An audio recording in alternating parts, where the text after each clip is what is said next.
Now it's time for a recap of our day.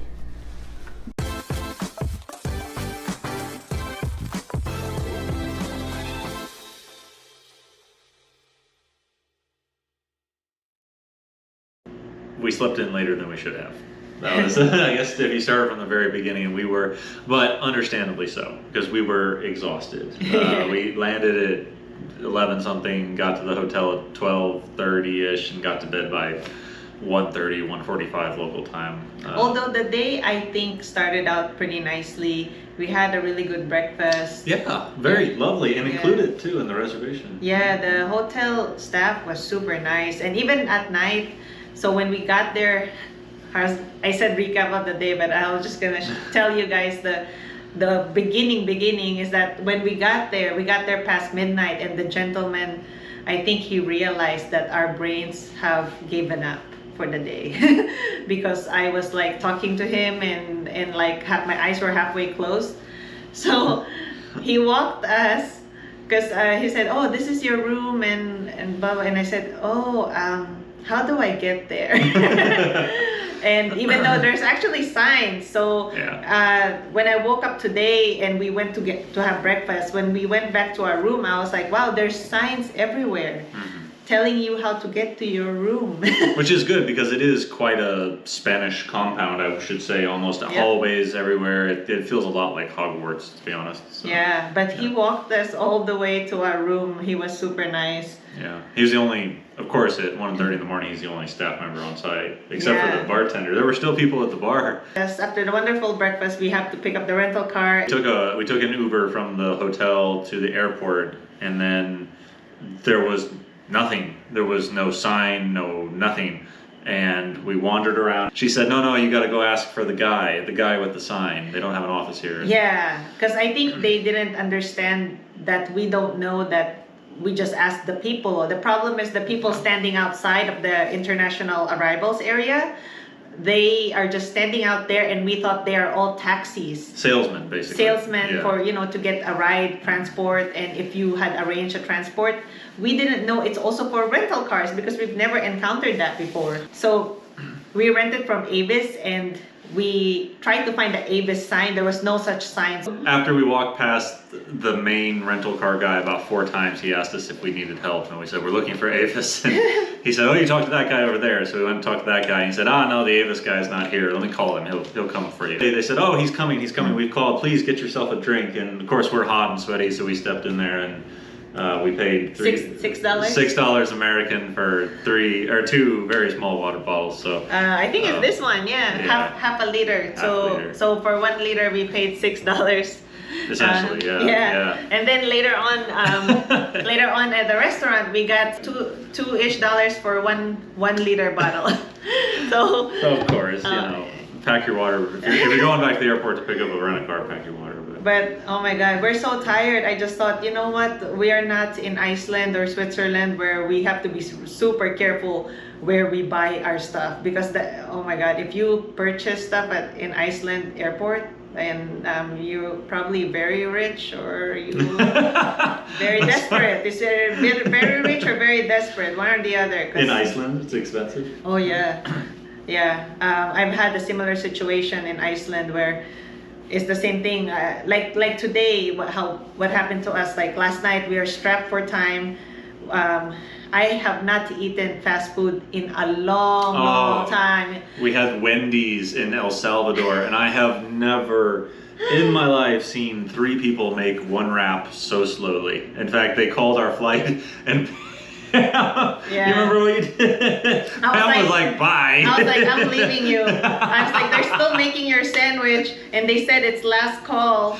Pam ran. She's like, bye. I was like, my wrap isn't done. So I watched Pam. I watched very slow hands folding my wrap as my partner ran away, and I was like, I don't know what to do. Yeah, I'm like, I'm leaving you. I'm out of there.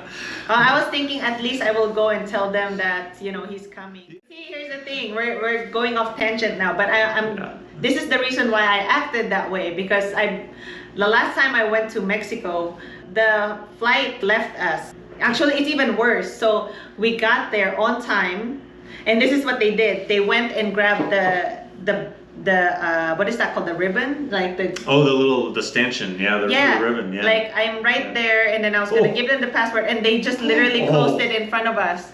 And I was like, but we're right here, and they're like, oh, sorry, you're too late. So this is what's messed up. Actually, now we're really getting off tangent, and this is like juicy gossip to you guys. This is Aeromexico, by the way. So they, I know. So okay, I'll tell you that in a minute. I know. We'll tell you why that's funny. They let through a couple of locals. We were waiting. I was there with my brother, and they let through a couple of locals. We were standing there, so we're right here. It's still open. What's happening? And 10 minutes there, I can't remember the timing. I wish I had everything on video. Unfortunately, I didn't, because during that time of my travel life, I do not record my travels. So unfortunately, nothing was recorded. And they were letting these locals through. So I think what they did is they sold their seats. Oh, they overbooked you. Yeah. So anyways, they let them through. We lost the flight. My sister-in-law, she wrote the letter, and all I had to do was send the letter to the appropriate agencies, which is basically airline regulators. And lo and behold, we got an apology from Aeromexico. How long was it though? But it took a year. A year?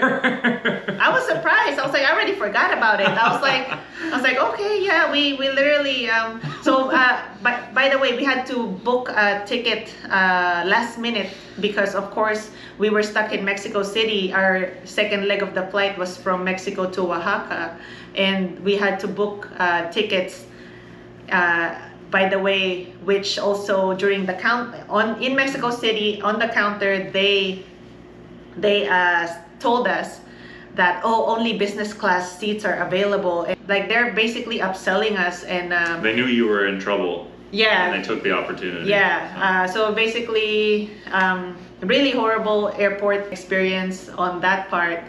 But the funny thing is, we're doing it again. We're flying Aeromexico on the way home. Yeah, we are flying Aeromexico. And I told him this. I said, this was the most horrible experience. We were trying to keep the budget on this trip low, so I figured... Aeromexico it is. Yeah, we're going to have to try Aeromexico again. The thing with Costa Rica coming out of San Francisco, though, was in order to be even close to reasonable, the times had to be bad.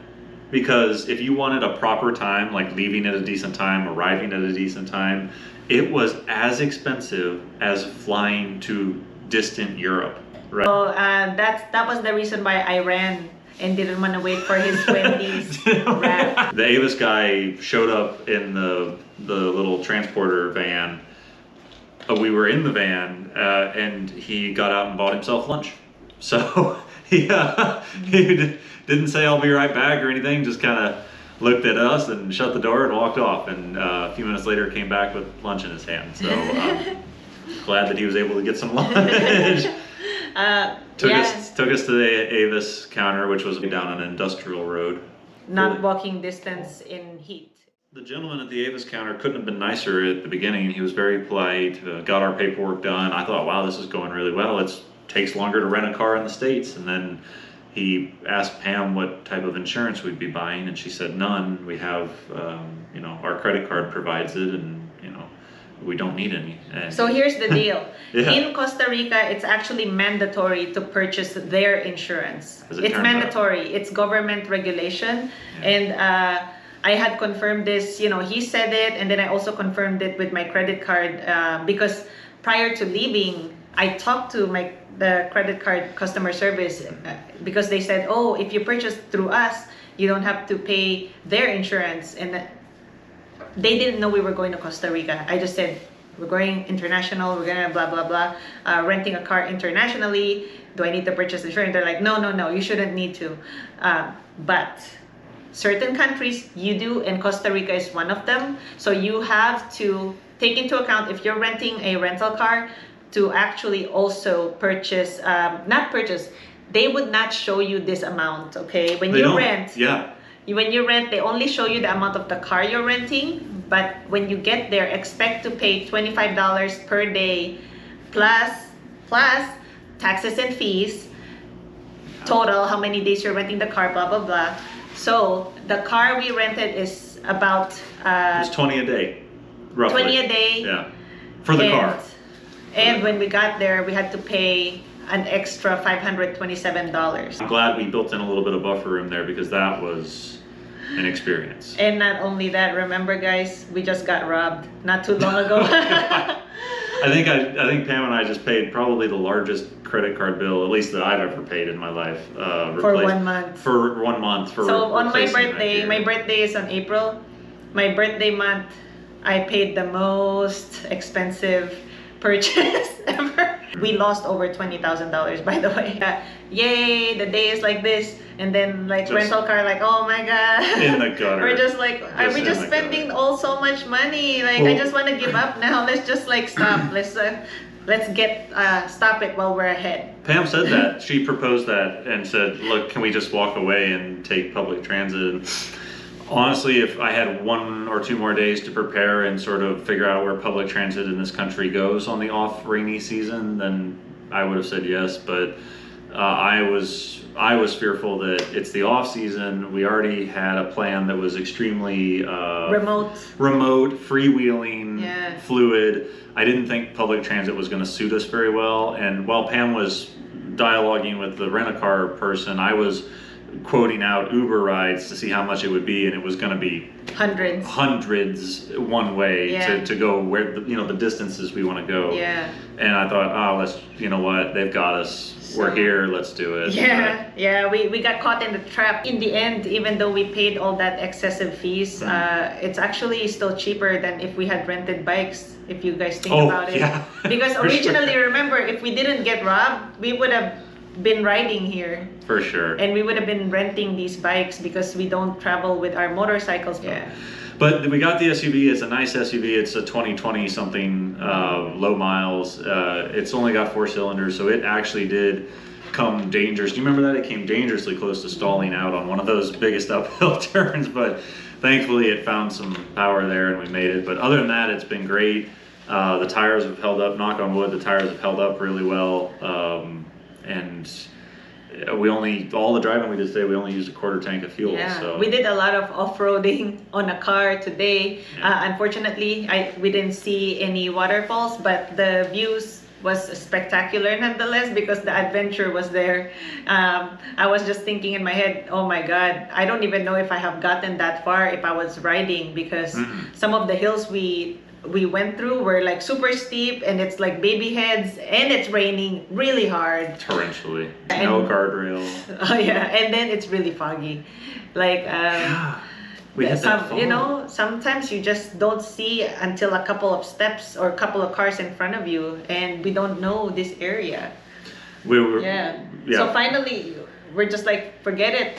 I was like, let's just go to this hotel, our lodging for the night, and we were fortunate to find that Dino World. Oh yeah. It's called Cataratas Rio Agrio, and it's kind of like something like this. So it's like a land with amusement. So it's got dinosaur the sculptures. Yeah. And to the left was a restaurant, and we're like, just eat here. It was good. It was good. I had what would have been a $40 meal in the States for, $11, so that was great. Yeah, mine was $7. And Pam had the classic meal. It was great. And we had an unexpected surprise when one of the cutest dogs I've seen in a while just came and politely laid down under Pam. Didn't beg, didn't ask for food, just kind of laid down at her feet. And I started feeding it, and lo and behold, another one showed up. So, of course, that happened. But so we met the gentleman that served us there. He was super nice. His English was pretty good. He went to that, what's it called? INA. INA. It's a really famous school here. It's El Instituto Nacional de Aprendizaje. Wow. So the National Institute of Learning, pretty much, I think is what it means. First day you learn how to pronounce that last word. But they have satellite campuses throughout. Everywhere. Spoke with him for a while. And, we got back on the road, and it was... Right when we got back, it started raining. Oh, God. Pouring. Just absolutely pouring. Yeah. But we made it through, and finally, after waterfall after waterfall on Google Maps just didn't exist as far as visually, right? You look over and Google Maps says it's right here, it's not here. So It's not there. I think Pam is absolutely correct that it's a plantation, it's an estate, and if you stay there, you can access the waterfall. It's barricaded. Yeah, it's barbed wire. And the turnoffs that you take is into an establishment that looks either private, or you have to book their lodging, or you have to pay them to cater you to be able to see the only sites. one that was really truly public facing was the very first one we went to. It was raining really hard. I didn't even want to bother, not because of that, but because realistically, I didn't want to trek in heavy rain full of mud, because we didn't bring rain boots, and it's really muddy outside. Yeah, That's why some of the places that we're thinking we're gonna keep going like that way, we turned around. There's one part where we turned around because that area, it was really muddy, and I was just like, we're just asking for it at this point. We're gonna get stuck, and we got no tools. So it's a two-wheel non-posi, SUV with no recovery gear. We are going to sink and be stuck. Yeah. And then I'm going to be paying that semi driver, cash to pull us out. Yeah. I'm glad we turned around, by the way. We could not have even, it said 900 meters, and then we went what seemed like thousands of meters, and we got there and it said 300 more meters up there, but couldn't have made it through. Yeah. And so we got here. Fun off-roading though. Yeah. And then got here, kind of just rested a little bit, and then I found out that I left my shirt in the... Well, not just that. It was an expensive day between the rent-a-car and the shirt, but also the hotel, the shining star of our morning, decided to double charge us. We forgot about that. I forgot to tell you guys. We paid Oh my ahead of God. time, the hotel. So here's the thing. So we booked it in advance the one night, because I didn't want to have no room past midnight when we actually get to the place. So we booked it. We tried that in the Philippines, right? We tried to get there and say, let's just check in early, right? And they turned us away every single time. And so we said, you know what? We're just going to book the night before and show up at 1 in the morning. That way we have a room. Yeah. So we booked ahead of time. Yeah. And so we paid $75.66 to book ahead of time. And when we were checking out, she was showing me on the computer. She said, no, it doesn't show that you paid. So here's the bill. The bill was actually cheaper. It was only $60.53. She rang us up on a walk-in rate, which was $15 cheaper than that. So I paid it anyway. So guess what happened? Yeah, not good. The GoPro froze, and it was saying GoPro too hot, and I'm like, oh wow, and it's only been 20 minutes of recording. We're sitting here in an air-conditioned room, and Yes. the GoPro overheated. The GoPro decided, nope, I am ready for bed. So we Yeah. decided to take a shower and brush our teeth while it decided to cool off. From... that's why we look different a little bit. That's insane. I can't. This is the GoPro Hero 10. They're all gone. How can you rely on that though? No. We put GoPros on our chins and our chests or whatever to record footage when we're riding in case we get in an accident. What am I supposed to do every 20 minutes? Pull it over and put it in a bucket of ice or something? Like, Yep, I that's think crazy. so. Now it's working again, hopefully, and continuing from our previous conversation, I think we arrived at the hotel. we arrived at the Finca Integral de la Montaña is the name of the place. So it looks like it's another establishment where they have a farm, and they have lodging, and they have a restaurant area. Breakfast area, I think. Only. Yeah, she did tell us that the kitchen is closed at night, so she told us to go to dinner outside instead. She recommended a Caribbean restaurant that looked okay, but I had my eyes on something else, and Yeah. what was it called? Bodega 70? Yeah, it's called Yeah. Bodega 70, and we got to the place, and the menu looks, the restaurant looks really nice actually, but it was empty. There's only one couple sitting there, A local. a local couple. They're nicely dressed. Meanwhile, here we are with our San Franciscan rain jackets and. Hey, that's business formal in San Francisco. I know, that's true. We're wearing travel clothes, basically travel friendly clothes. So the other guests there are dressed nicely. Looks like on a nice date out. And throughout the dinner, another couple came later on, also dressed really nicely. And I was like, man, we really are.